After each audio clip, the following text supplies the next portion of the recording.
السلام علیکم ورحمۃ اللہ۔ سیرت کہانی کا نواں حصہ۔ اچھے ساتھیوں، کل ہم نے سنا تھا کہ نبی صلی اللہ علیہ وسلم نے مدینہ کی طرف ہجرت کی اور پھر وہاں پہ ان کی اونٹنی رکی تھی حضرت ابو ایوب انصاری کے گھر کے آگے۔ نبی صلی اللہ علیہ وسلم نے وہاں قیام کیا اور 2 یتیم بچوں کی جو زمین تھی وہ ان بچوں سے خرید کر وہاں ایک مسجد بنائی جو بعد میں مسجد نبوی کے نام سے مشہور ہوئی۔ ہجرت کے 5-6 ماہ بعد نبی صلی اللہ علیہ وسلم نے مہاجرین اور انصار کو ایک جگہ جمع کیا اور ایک مہاجر کو ایک انصاری کا بھائی بنا دیا۔ اچھے ساتھیوں، آپ جانتے ہیں نا، مہاجر وہ لوگ تھے جو مکہ سے ہجرت کر کے آئے تھے اپنا سب کچھ چھوڑ کر، اور انصار وہ تھے جو مدینہ میں پہلے سے رہتے تھے۔ انصار نے اپنے مہاجر بھائیوں کی بہت زیادہ خدمت کی اور ان کے ساتھ سگے بھائیوں جیسا سلوک کیا۔ انہوں نے ان کو نہ صرف اپنی آدھی زمین اور دولت بانٹ دی بلکہ کھیتی باڑی میں بھی شریک کر لیا اور کاروبار میں بھی مدد دی۔ مدینہ میں بہت سے یہودی بھی آباد تھے۔ یہ بڑے دولت مند لوگ تھے اور مدینہ کے باشندوں پر ان کا بہت اثر تھا۔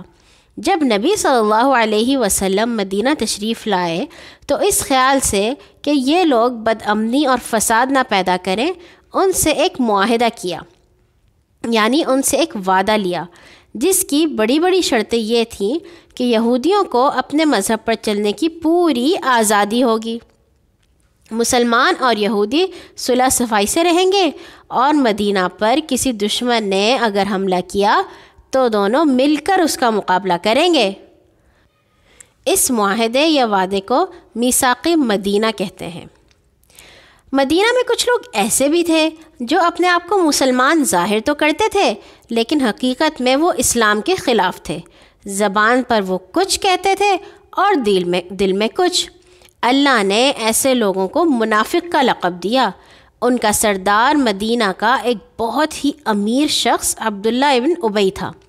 ہجرت سے پہلے اس شخص کو مدینہ کے لوگوں نے اپنا بادشاہ بنانے کا فیصلہ کیا تھا اور اس کے لیے سونے کا تاج بھی بنوا لیا تھا، مگر جب نبی صلی اللہ علیہ وسلم مدینہ تشریف لائے تو یہ معاملہ ختم ہو گیا۔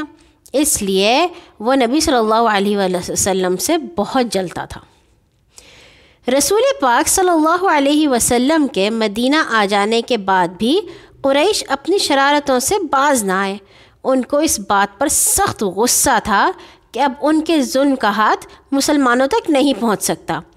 پہلے انہوں نے مدینہ کے یہودیوں اور منافقوں کو پیغام بھیجا کہ تم مسلمانوں کو مدینہ سے نکال دو۔ مسلمان چوکس اور ہوشیار تھے، اس لیے دل کے کھوٹے ان لوگوں کو ان پر بس نہ چلا۔ اب قریش مسلمانوں کو نقصان پہنچانے کے لیے تدبیریں سوچنے لگے۔ رسول پاک صلی اللہ علیہ وسلم کو قریش کے برے ارادوں کا علم تھا، اس لیے آپ نے مسلمانوں کے چھوٹے دستے ادھر ادھر بھیجے تاکہ قریش کوئی شرارت نہ کر سکیں اور ان کو یہ بھی پتہ چل جائے کہ مسلمان ان کے شام جانے والے تجارتی قافلوں کو روک سکتے ہیں۔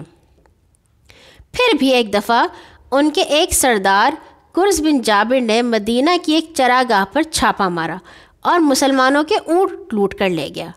اس واقعے کے 3-4 ماہ بعد مسلمانوں کے ایک دستے سے قریش کے قافلے کی جھڑپ ہو گئی، جس میں قریش کا ایک آدمی مارا گیا اور 2 پکڑ لیے گئے۔ اب قریش نے مدینہ پر حملہ کرنے کا پکا ارادہ کر لیا۔ انہوں نے ابو سفیان کی سرداری میں ایک بڑا تجارتی قافلہ شام بھیجا تاکہ وہاں سے اپنے مال کے بدلے میں جو سامان اور منافع ملے اس سے لڑائی کی خوب تیاری کریں۔ جب یہ قافلہ شام سے واپس آ رہا تھا، مسلمان اس کو روکنے کے لیے نکلے۔ مکہ والوں کو خبر ملی تو ان کے 1000 بہادر بڑے ساز و سامان کے ساتھ قافلے کی مدد کے لیے روانہ ہوئے۔ قافلہ تو بچ کر نکل گیا لیکن قریش کا لشکر مدینہ کی طرف بڑھتا ہی چلا گیا۔ وہ چاہتے تھے ایک ہی دفعہ تمام مسلمانوں کو ختم کر کے اسلام کا نام ہی مٹا دیں۔ مدینہ سے تقریباً 80 میل دور جنوب مغرب کی طرف بدر کے مقام پر ان کا سامنا مسلمانوں سے ہوا۔ قریش کی فوج کے پاس 700 اونٹ، 100 گھوڑے اور بے شمار ہتھیار تھے، اور مکہ کے بڑے بڑے سردار اور نامی بہادر اس فوج میں شامل تھے۔ ادھر مسلمان صرف 313 تھے۔ پورے لشکر میں 2 یا 3 گھوڑے تھے اور 70 سواری کے اونٹ۔ پھر بہت سے مسلمانوں کے پاس ہتھیار بھی پورے نہیں تھے، مگر ان کے ایمانی جوش کا یہ حال تھا کہ راستے میں جب رسول پاک صلی اللہ علیہ وسلم نے ان کی رائے لی تو حضرت مقداد نے اٹھ کر کہا، یا رسول اللہ صلی اللہ علیہ وسلم، ہم موسیٰ علیہ السلام کی قوم کی طرح نہیں کہیں گے کہ تم اور تمہارا رب جا کر لڑو، ہم تو یہیں بیٹھے ہیں۔ خدا کی قسم، جب تک ہمارے دم میں دم ہے ہم آپ کے دائیں لڑیں گے اور بائیں لڑیں گے، آگے لڑیں گے اور پیچھے لڑیں گے۔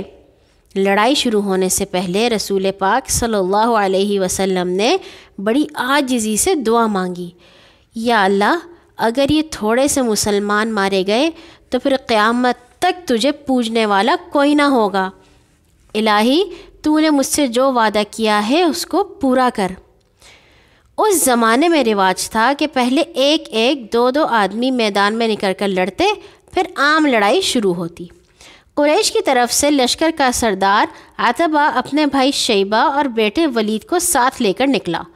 ادھر سے 3 انصاری بڑھے۔ عتبہ نے انہیں دیکھا اور پکارا، اے محمد، یہ لوگ ہمارے جوڑ کے نہیں، ہماری قوم کے لوگ ہمارے مقابلے پر بھیجو۔ آپ صلی اللہ علیہ وسلم کے حکم پر حضرت حمزہ رضی اللہ تعالیٰ عنہ، حضرت علی رضی اللہ تعالیٰ عنہ اور حضرت عبیدہ بن حارث میدان میں اترے۔ لڑائی شروع ہوئی تو حضرت حمزہ نے عتبہ کو اور حضرت علی نے ولید کو قتل کر دیا، لیکن حضرت عبیدہ شیبہ کے ہاتھ سے زخمی ہو گئے۔ حضرت علی رضی اللہ تعالیٰ عنہ نے آگے بڑھ کر شیبہ کو بھی قتل کر دیا اور زخمی عبیدہ کو میدان سے اٹھا لائے۔ اب عام لڑائی شروع ہو گئی۔ مسلمان بڑی بہادری سے لڑے اور اپنے سے 3 گنا کافروں کو شکست دی۔ قریش کے 70 آدمی مارے گئے، جن میں ان کے بڑے بڑے سردار بھی شامل تھے۔ ابو جہل کو 2 انصاری جوانوں معاذ اور معوذ نے ڈھونڈ کر قتل کیا، کیونکہ انہوں نے سنا تھا کہ وہ رسول پاک صلی اللہ علیہ وسلم کو گالیاں دیتا تھا۔ 70 آدمیوں کو مسلمانوں نے قید کر لیا۔ ان قیدیوں کو انہوں نے بڑے آرام سے رکھا، جو کچھ گھر میں پکتا ان کے سامنے لا رکھتے اور خود کھجوریں کھا کر گزارا کر لیتے۔